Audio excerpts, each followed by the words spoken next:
上回我们说到，楚乔成功避开了大梁皇贵妃的称号，也帮大梁解决了真正的内忧。而在大梁稳定下来后，楚乔便也选择离开大梁。那么接下来会去哪里呢？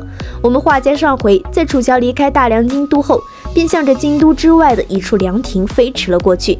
在这个凉亭中，有着一个男人正在等待着他。主人，楚姑娘来了。作为宇文悦贴身侍卫的方楚对着宇文悦禀报道。话音刚落，一队人马就从远方的地平线下出现，为首的少女一身白色披风和亮银铠甲，眉目含笑的迎风策马，向着宇文悦飞驰而来。小姐，原本在一旁休息的梅香，此时看到楚乔后，立刻跳了起来，对着远处的楚乔不断的招手。很快，楚乔等人转瞬到了眼前。不过，在楚乔下马后，立刻跟梅香紧紧地拥抱在了一起。两位主仆互相寒暄了一番，紧接着就是平安等3位小孩也飞奔了过来，开始跟楚乔诉说他们这段时间的经历。此时跟在楚乔身后的便是贺萧等几位秀丽军的人，他们没有家眷，也不愿意留在大梁，便随着楚乔而来，跟宇文悦身旁的侍卫方楚和月九互相熟悉了起来。双方会面的场景也是一度的融洽，但唯独宇文悦的脸色十分铁青，站在了原地，冷冷地看着拥抱在一起的梅香和楚乔，两排牙都快被他自己咬碎了。很快，宇文悦这非人的目光便成功引起了楚乔的注意，让楚乔暂别了跟梅香等人的久别重逢，笑盈盈地上前走去。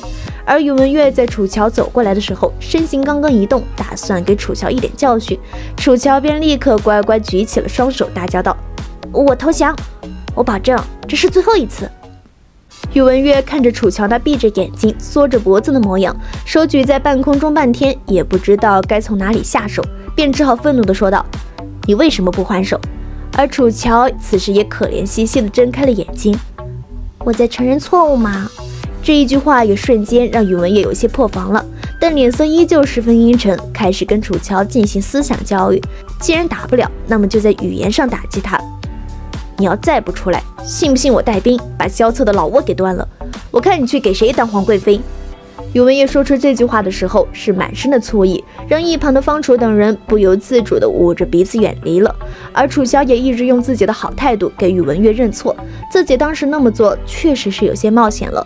不过还没等宇文悦转换情绪，嘘寒问暖一番，一个幼儿的哭声便从跟随楚萧到来的马车中传了出来。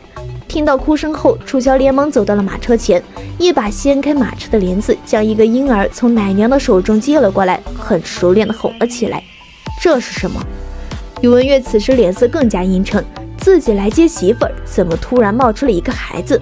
但楚乔此时却像看白痴一样看着宇文悦：“孩子啊！”楚乔还以为宇文悦连孩子都不认识，不过转念一想，才想起来自己还没给大家解释这个孩子。这是萧策的3儿子，他的母亲是詹子明，萧策临死前托付给我的，怕这个孩子在皇宫中遭遇迫害，所以托付我带他出宫。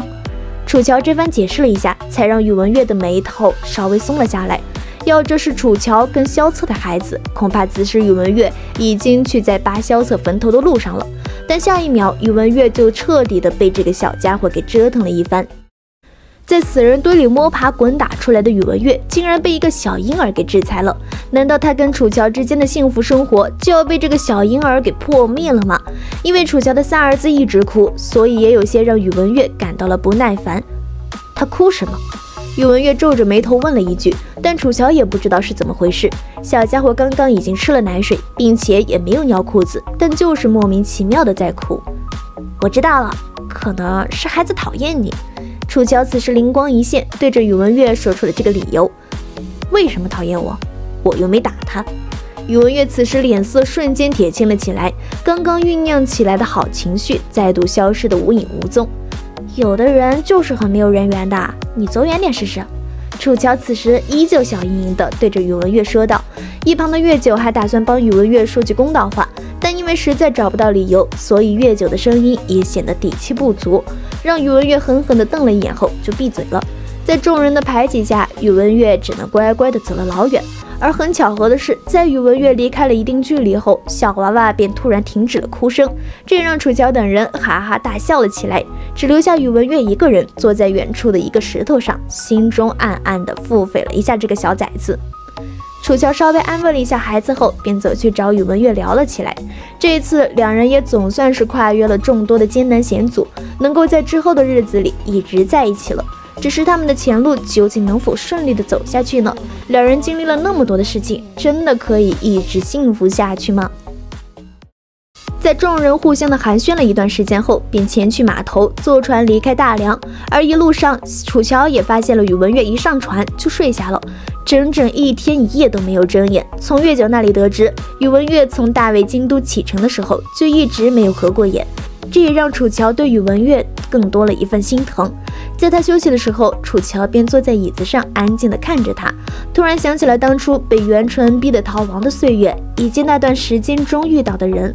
经过了这么久，时间早已成为了杀人利器。萧策不在了，吴姑娘和雨姑娘两人同样不在了，詹子瑜也因为自己的野心害死了所有的亲人。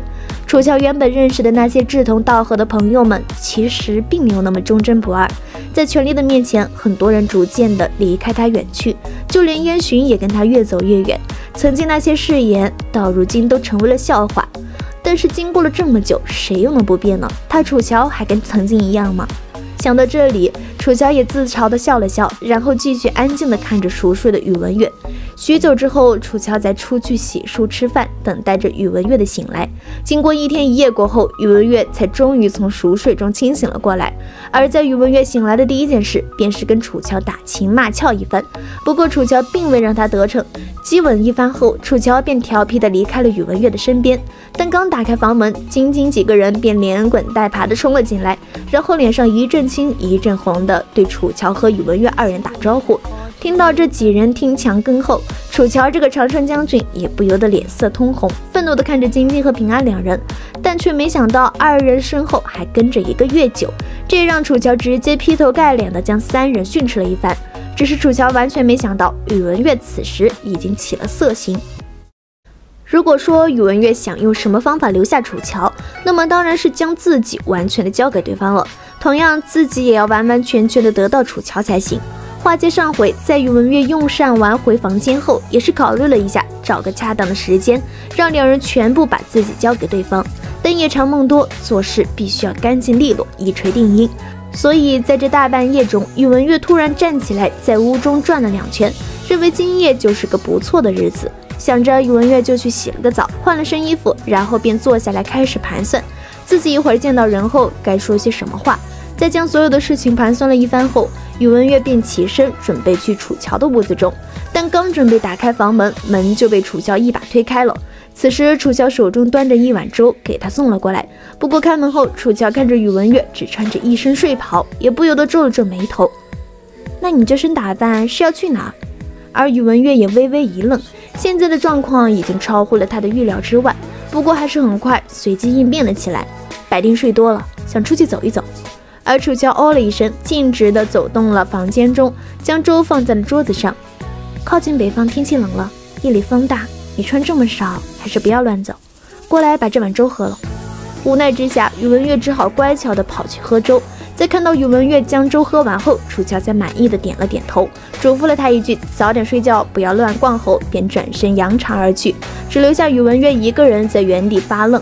他刚刚那么完美无缺的计划，就这么随意的被打乱了，而且猎物自己送上门，他却也让对方大摇大摆的走了，这简直是在打他的脸。所以他选择出门去找楚乔，今夜必须要执行这个计划才行。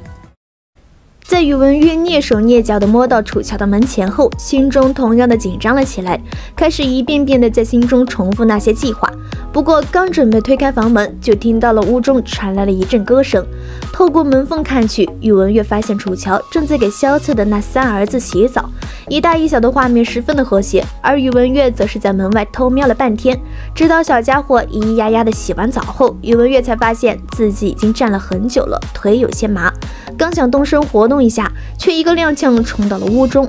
在看到宇文玥冲进来后，楚乔也有些懵，不知道这人大晚上不睡觉跑来做什么。而楚乔此时也因为蹲着洗澡时间太长，腿有些发麻，刚准备起身却没站稳，跌到了澡盆之中。宇文玥眼疾手快的一把将他拉了起来，然后拿起一床被子披在了楚乔的身上。一瞬间，两人炙热的目光就碰撞在了一起，但彼此之间却一句话都不讲，只是一旁的小娃娃此时咿咿呀呀地拍起了手掌。那你刚刚唱的什么歌？许久之后，宇文玥才轻声问道。家乡的歌罢了。依偎在宇文玥的怀中，楚乔轻声地回答道：唱一遍给我听。宇文玥此时的声音在楚乔的耳中很有魔力，两人不像平常一样吵架斗嘴，楚乔也深呼吸了几次，开始跟宇文玥唱起了之前的那首歌。除了一旁有个小娃娃在当灯泡之外，此时的一切都充满着暧昧的情节。而在楚乔将歌唱完后，宇文玥以迅雷不及掩耳之势吻在了楚乔的嘴唇之上，两人的身体也紧紧贴在了一起，互相感受着对方的心跳。那么两人能否顺利的洞房花烛一番呢？我们明天再聊。